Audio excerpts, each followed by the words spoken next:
Masih bersama saya Budiman Tanrujo di satu meja di forum. Saya ke Mas Lukman Hakim. Mas Lukman, selain soal perubahan nomenklatur, apakah menurut Anda memang reshuffle kabinet memang sekarang urgent dilakukan oleh Presiden Jokowi?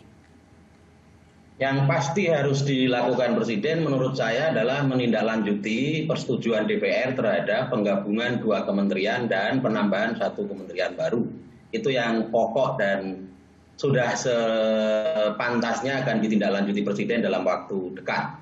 Nah, apakah akan dikembangkan menjadi reshuffle sebagai hasil dari evaluasi Presiden kepada anggota-anggota kabinet yang lain? Sepenuhnya PKB mendukung keputusan yang nanti akan diambil oleh Presiden. Bahwa PKB punya catatan situasi sekarang, misalnya bagaimana dibutuhkan kabinet yang makin solid, kabinet yang bisa mengurangi sekecil mungkin munculnya kegaduhan-kegaduhan yang tidak perlu, kabinet yang bisa memastikan laju pertumbuhan ekonomi seperti yang ingin dicapai Presiden 5-7%, tentu itu menjadi catatan PKB yang apabila Presiden sama evaluasinya, tentu PKB akan makin gembira jika Presiden melakukan reshuffle. Tetapi apapun keputusan Presiden, PKB akan mendukung dengan sepenuhnya. Oke, baik.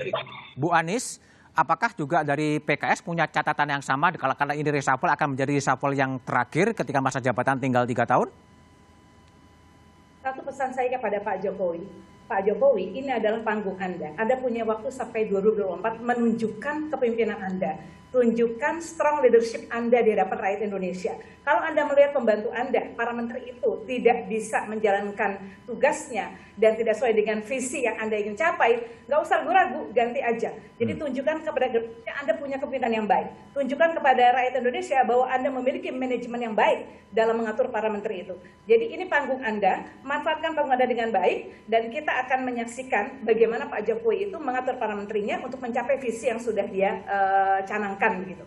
Jadi jangan lupa, pesan PKS adalah cari yang berintegritas, kemudian cari yang kompeten, punya kapabilitas, dan yang ketiga cari yang mendapatkan akseptabilitas dari publik maupun dari pasar maupun dari luar, sehingga Bapak bisa bekerja dengan tenang, tidak pusing oleh para menterinya sendiri, dan Bapak bisa mencapai visi Bapak yang sudah Bapak umumkan di hadapan seluruh rakyat. Oke, baik Bu Anies. Bung Eriko, jadi harapannya apakah ini akan menjadi reshuffle yang terakhir, harapan dari PDI Perjuangan? Mas Budiman Tanrujo, Pak Jokowi adalah kader terbaik PDI Perjuangan. Itu perlu saya ingatkan di sini. Dan kami betul berkepentingan untuk mengawal beliau sampai di tahun 2024. Reshuffle adalah keniscayaan dalam situasi seperti ini. Apapun perubahan itu penting dalam menghadapi perubahan yang luar biasa cepat ini. Tentu sebagai kader PDI Perjuangan kami berikan kepercayaan sepenuhnya melalui Ibu Ketua Umum kepada Bapak Presiden Joko Widodo. Silakan dipilih yang terbaik.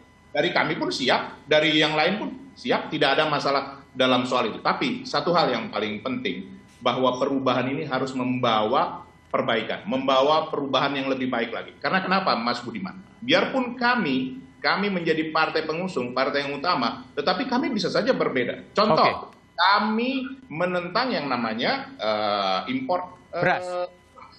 Itu jelas kami di depan. Baik, Bung Eriko, baik. Artinya, disitulah mendukung bukan berarti hanya iya, tetapi memberikan yang terbaik, masukan yang terbaik kepada beliau. Oke, baik, Bung Eriko, Mbak Uriah. Jadi apa catatan Anda terhadap rencana reshuffle ke depan? Tolong video audionya.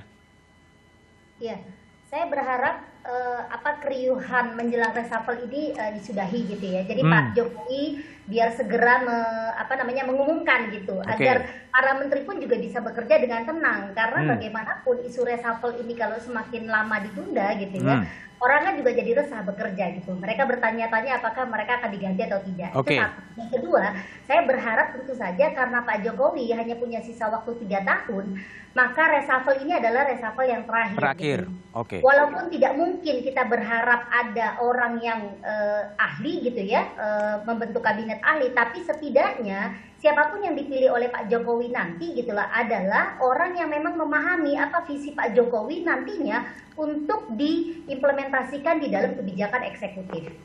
Baik. Bung Fajrul, ada harapan agar kegaduhan, kerisauan yang terjadi akan reshuffle kabinet segera diakhiri? Apakah ini akan menjadi reshuffle yang terakhir di era Presiden Jokowi? Kita menunggu apa yang akan disampaikan oleh Presiden Jokowi. Jadi kalau beliau sudah menyampaikan, nanti itu artinya yang sudah dipastikan.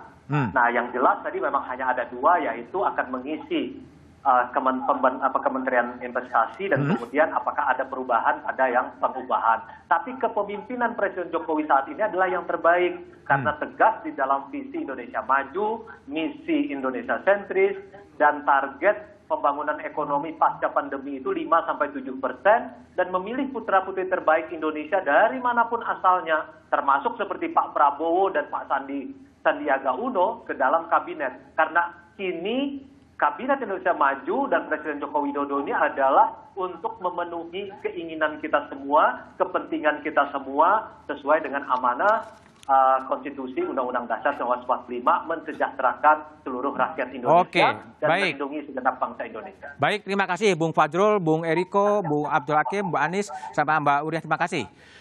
Bongkar pasang kabinet adalah hak Presiden. Baik buruknya kinerja menteri akan terkait dengan performa presiden itu sendiri. Menteri hanyalah pembantu presiden yang menjalankan visi dan misi presiden. Bagi publik, melunasi janji kampanye, menghadirkan kesejahteraan dan keadilan sosial di negeri ini adalah tanggung jawab konstitusional seorang pemimpin. Demikian Satu Meja di Forum malam ini. Sampai jumpa pekan depan. Jaga kesehatan dengan mencuci tangan, menjaga jarak, dan menggunakan masker. Sampai jumpa.